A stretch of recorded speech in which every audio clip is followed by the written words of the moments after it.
Tai žinoma, kad kaklą ir galvą skaudės gerokai dažniau, jeigu sprando oda bus prikepusi prie gilesnių kaklo audinių. Pasižiūrėkite, kaklo ir galvos audiniai yra vientisi ir neatskiriami.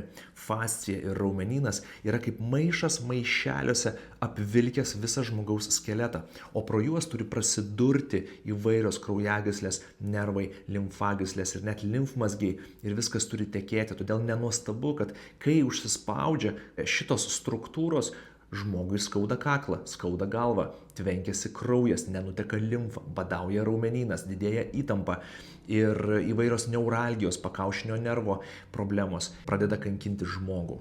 Suimkite sprando odą, ne raumenis, bet odą ir paodį ir iš lėto lankstykite galvą, tarsi su kažkuo sutiktumėte 10 kartų.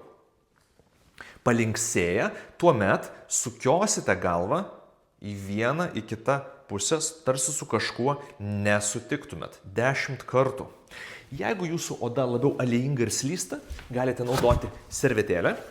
Tai padidins trintį, sumažins slydimą ir geriau galėsite atlikti minėtus pratimus. Neskubėkite, nenorėkite padaryti visko per vieną dieną.